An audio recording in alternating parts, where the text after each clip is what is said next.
अस्सलाम वालेकुम। आज मैं आपसे सादुर्रहमान बन के बात करूँगा, ना कि डकी भाई। मैं नहीं चाहता कि कोई ये सोचे कि इस वीडियो का मकसद जो मेरे पे FIR हुई है उसकी कोई जस्टिफिकेशन है।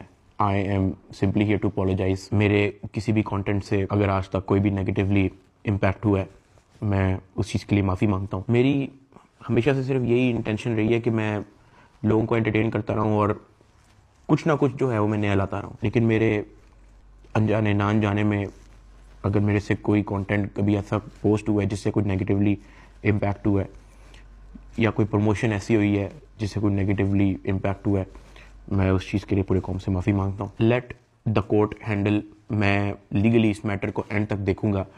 मैं कोर्ट्स के साथ पूरी तरह कोऑपरेट करने को रेडी हूँ और कर रहा हूँ। मैं इदारे के साथ पूरी तरह कोऑपरेट करूँगा और जो भी जज साहब मेरे केस का फ़ैसला लेंगे मैं वो कबूल करूँगा।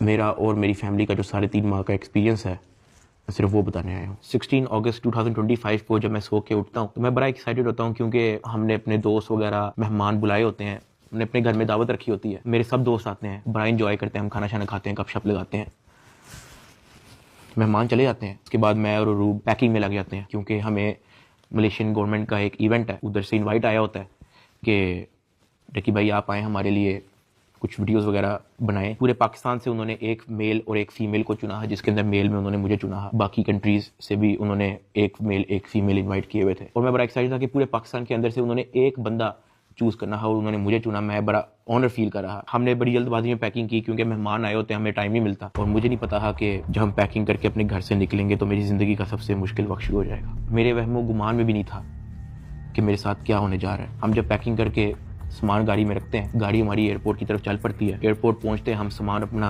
अनलोड करते हैं। रात के 9 बजे के करीब हमारी फ्लाइट होती है। हम काउंटर पे जाते हैं और हमें अपना बोर्डिंग पास मिल जाता है। उसके बाद जहाँ पे इमिग्रेशन होनी होती है, जहाँ पे आपके पासपोर्ट पे एग्जिट स्टैंप लगती है, हम जब वहाँ पे पहुँचते हैं तो वो मेरे से पूछते हैं कि आप पे कोई FIR तो नहीं है।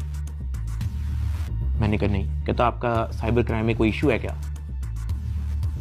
मैंने कहा नहीं। कहते आप हमारे साथ आ जाएं। मैं और अरूब एक दूसरे की तरफ देखते हैं कि ये क्या हो गया। हम किसी को ऑन टाइम ज़्यादा इन्फॉर्म ही नहीं कर पाते हैं। मैंने ज़िया को सिर्फ मैसेज कर दिया है कि ये इस तरह से इशू हो गया है, तो शायद हम फ्लाई ना कर पाएं, तो आप प्लीज़ गाड़ी जो है वो एयरपोर्ट ले आओ और हमें यहाँ से पिक कर लो। हमें लगा कि शायद हमें बस सिर्फ फ्लाई नहीं करने देंगे और हम घर जा सकेंगे। 5-10 मिनट के बाद इमिग्रेशन वाले हमसे हमारे मोबाइल ले लेते हैं, कहते हैं कि इसको एयरप्लेन मोड पर लगा दें और अरूब की तरफ वो इशारा करते हैं कि अगर आप जाना चाह रही हैं मलेशिया तो आप जा सकती हैं।